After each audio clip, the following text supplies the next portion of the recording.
Windows 10 or Windows 11, is there any significant performance difference in Star Citizen? Now, it's been over 3 years since I last did some testing on this. And so when somebody in the comments recently asked me to take a look, I thought, well, yeah, it's probably a good idea. And when I looked last time on a low-end system, I found that maybe Windows 10 was a tiny bit faster, but these results are really too close to tell. So this time I went crazy. I've done 40 runs of each in Lorville of all the different tests that I'm about to describe to get as accurate data as possible. So we tested a fresh install of Windows 11, a fresh install of Windows 10. I then updated that version of 10 to 11 and then tested that. And then I also tested a Windows 11 install that I've been using for about a year and a half. And so that's gone through all of the updates over that time. And to top it all off, I've finally taken a look at Star Citizen on Linux, and a massive thank you to wonderful channel member Bert, who guided me through that whole process. I couldn't have done it without you. Thank you so much. There is a lot to look at. Let's get started. So we're in Lorville, as you would expect, but this time I've decided to use kind of a mid-range system, really. This is a 5800 HDD and a 3080. We're at 1080p. We've got 32 gigs of RAM, and we are not at all limited by the GPU still in this case. We are still completely on the CPU. And so the versions of Windows, as much as they can be, are the same. Things like game mode, game bar, all the same settings, hardware accelerated, graphics stuff. There's all sorts of stuff. They're all identical. I've used identical hard drives for all of the testing, apart from when I did the old install, because that was just on an old SSD. But they're all just SATA SSDs from my testing in the past. There shouldn't really be any difference. Anyway, so let's start with our baseline Windows 11, a fresh install. What does that get you? And we're seeing a lovely 54 FPS. Great on its own, that doesn't mean anything. But when we talk about Windows 10, if you're on Windows 10, should you consider upgrading? Is there performance to be had by upgrading? Can you ignore all the things about Windows 11 that you don't like? Well, let me tell you, there's no real difference. Now, over the last year, there's been all sorts of things testing around Windows 10, updates, things like Ryzen getting different performance. Now, Intel's CPUs are all over the place anyway, but there have been reasons to maybe be on 10 or 11, but they're really, in Star Citizen, we're seeing exactly the same. But what if you've got a version of 10 and you've updated it to 11? Should you now run out and do a fresh install? Is there any crazy difference in performance?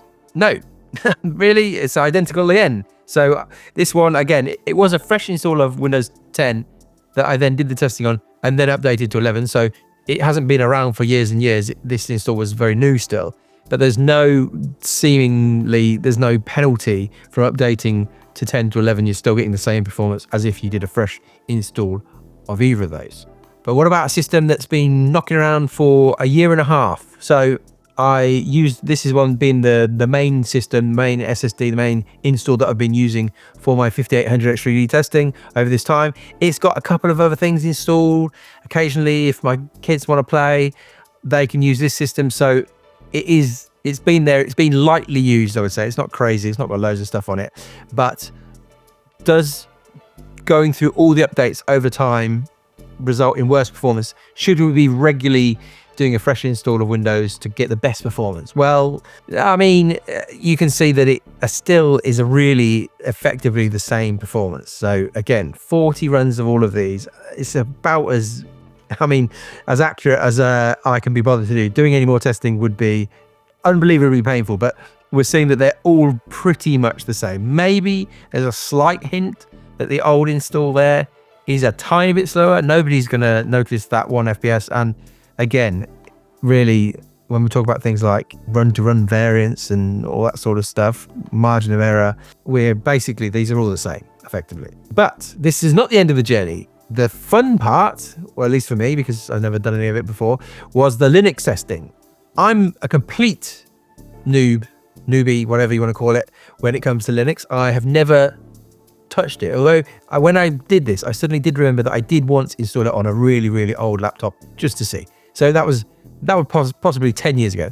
So I really don't know what I'm doing. And so Bert walked me through this whole process. But if you were somebody who knew what you were doing with Linux, I think you'd find that this actually is fairly straightforward. At least Bert seemed to think that this went better than he'd had luck with in the past. So there is an amazing resource, the Star Citizen Lug Helper, and let's have a quick look at what that is. This is an org, a group of people who are the Linux users group. And yeah, you can see a lot of members, 3,500 members.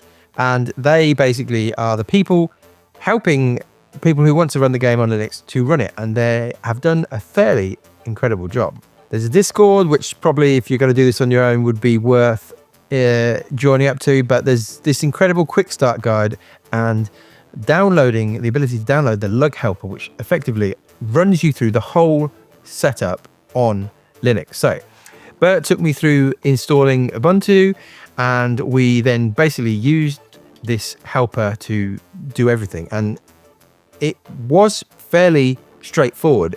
We basically followed through all the steps and things just kind of worked as you might expect them to. Getting Star Citizen to run wasn't really much of a challenge. Again, once we'd run through everything, used the helper, installed the stuff, all the crazy Linux malarkey that people who know about Linux will know, but for somebody coming from Windows, all sorts of fun in the terminal, great fun. But the game just kind of, we opened up and it worked.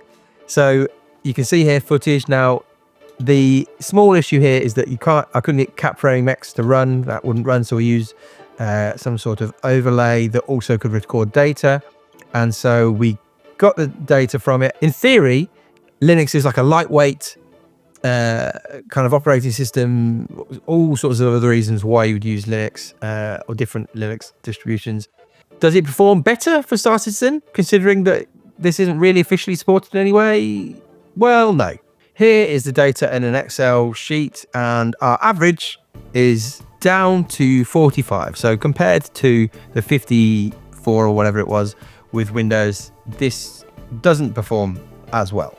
It's worth saying that I ran out of time effectively on this. We didn't have lots of time to kind of tweak things and look for better performance. There is a case to say that using NVIDIA is probably not the best way to do this, and maybe we could have tried different drivers. There are reasons, and I think I would love to follow this up in another video at some point, seeing how far we can push it. But the key thing is that it does run, and so if Windows suddenly, I don't know, started charging £100 a month to use it, there is another way to play Star Citizen. It does work, but we are seeing a loss of performance, and I don't know if it's fair to say it's kind of like a bit of a hack to get this working, but it's not native. Let's put it like that. And whether CIG will ever get around to fully supporting Linux, I've got no idea. I mean, there's been talk in the past. A Linux support after Vulkan integration. Is this still planned? Christopher Bolti, he's very keen on the Linux port, and so it's up top on his priority list. So I believe one day we'll see a Linux port. But whether the game ever gets to the point where they've finished enough to actually then just say we're going to focus on Linux, it clearly is a smaller number of people trying to use Linux, but it does work, and I will at some point follow it up with some trying to get it a bit faster. But on the whole, I mean, maybe this video is a bit of an anticlimax. There's no real difference between Windows 10 and 11. And so if you've got good reasons for being on either, maybe that probably makes a decision for you. Things like auto HDR are nice on Windows 11, but there are reasons why people would want to stay on 10. But let me know in the comments what you're using. How many of you are on 10? How many on 11?